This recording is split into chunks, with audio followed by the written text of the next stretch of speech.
I wanted to talk about a great clip here. It's a minute 19. I thought we could react to it. I haven't seen it yet. No Okay. spoilers. This, all I know is this is a LARPing Towley, like on Columbia campus, right? One of these LARPers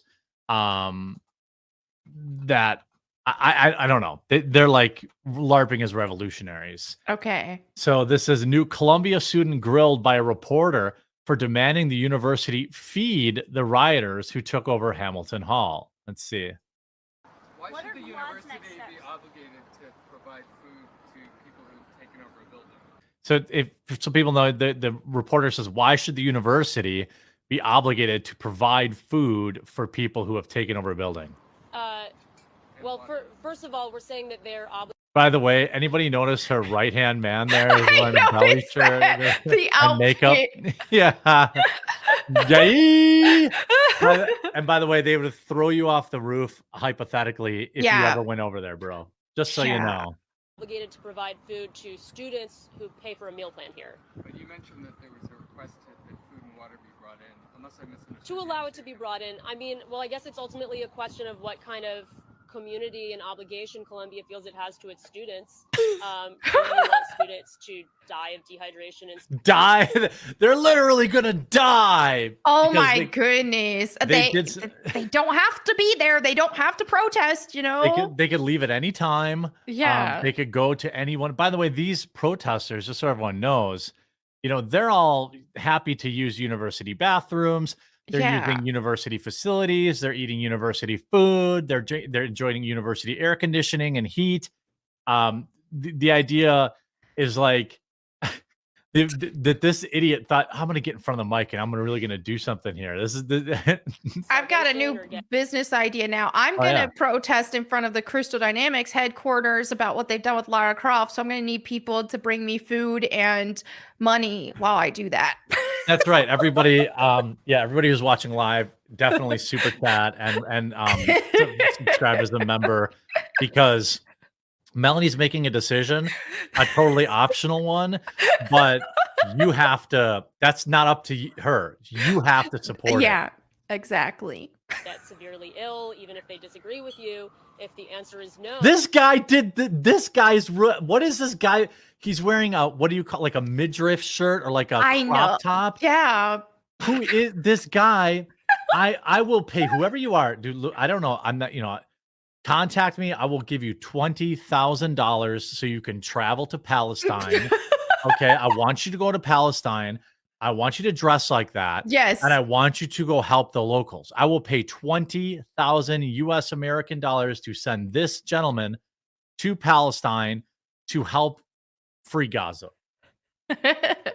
Then you should allow basic, I mean, it's crazy to say because we're on an Ivy League campus, but this is like basic humanitarian aid we're asking for. Like, could people please have a glass of water? But they did put themselves in that very deliberately. And the reporter's like, yo, but they did that on purpose. Yeah. You know that you could leave and get all the, and by the way, I'm sure there, I don't know if water fountains are still a thing in big schools anywhere, but like, there's water, you could go to the sink in the bathroom and get water if you're dying of thirst. But they did put themselves in that very deliberately in that situation and in that position. So it seems like you're sort of saying, we want to be revolutionaries, we want to take over this building. Now would you please bring us food? So the reporter says, I mean, he's being so courteously cocky. Yeah. Like he goes, it sounds like you're saying you want to be revolutionaries, but could you please bring us some food and water? And then you could just see, like, if I had like my editors here, they'd like put the little hamster on the hamster wheel, like running inside of her head. It seems like you're sort of saying, we want to be revolutionaries, we want to take over this building. Now would you please bring us food and water? Nobody's asking them to bring anything. We're asking them to not violently stop us from bringing in basic humanitarian aid. They're stopping the delivery of food. We are looking for a commitment from She goes, we're asking them to stop violently stopping us from bringing in food and water. Secondary reporter, so they're stopping you for bringing food and water? Well, no, they're not doing yeah, they're not doing that. I know I Oh just said they my. were. I just implied they were, but no. They're not doing that. Them that they will not stop it But violently. they haven't stopped it. Well, I don't know to what extent it has been attempted, but we're So no. Oh, So I they're- don't know to the extent that it's been attempted, but it probably, maybe, possibly has. Also, they're wearing the same scarf. This must be an initiative.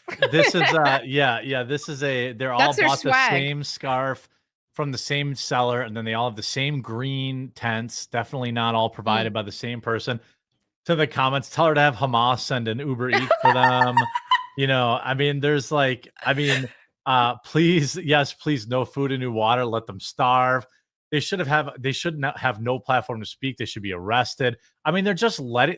See, somebody else got it. Dear. This dude is working security. I'm pretty sure my grandmother could single-handedly retake Colombia. Did you see what happened with Alex Stein the other day?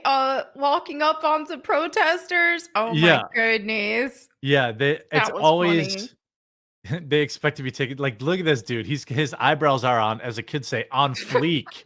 A little too much on fleek. I'm scared. Yeah, I don't think anybody. You're not going to get an eyebrow guy over in Palestine that's going to keep them up and keep your lines that tight.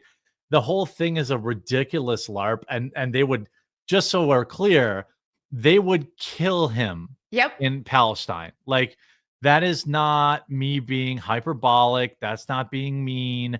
That is the reality. And this guy's over. I mean, the cognitive dissonance that these people have to live within is, I don't even understand. It's like nuclear levels of insanity. Yeah. This is I wonder if they'll yeah, and by the way, just so everyone knows, your tax dollars are paying off this guy's student loans. Just so everyone see people knows. like that, and that does not, because here's something that I don't think I'm super versed in this whole topic, but when I see people like this, I just feel affirmed in the fact that I'm not on the same side they are, because that's weird. Yeah, well, that's what I mean. Like, I said in a video earlier today that, like, I don't care. I don't have a horse in this race or dog in this fight, but these people are making me be pro-Israel. Yeah. Like, Yeah. I just can't. I can't. These people are not serious, and they're spending $250,000 on a 4-year college degree, which probably takes 6 years. So let's go ahead and just call it $400,000 on a college education that United States taxpayers are paying off for them, most likely.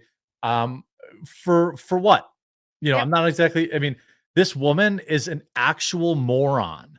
I mean, well, we don't want the university to violently stop our food and water. Are they stopping it? Well, no, they're not. Okay, so what do you want? Yeah. Well, we want them to issue a statement saying they won't, but they haven't. No, they haven't. Like, I don't even understand how these people get up and like walk and drink water at the same time, and yet somehow. Here's an interesting fact, Melonie, too. 37,000 students at Columbia. And we're talking about this group of protesting LARPers is like a few hundred, like 200, 300. Yeah. So I don't know what is going on with these other students. I suppose they're probably like, hey, I don't have to go to class today.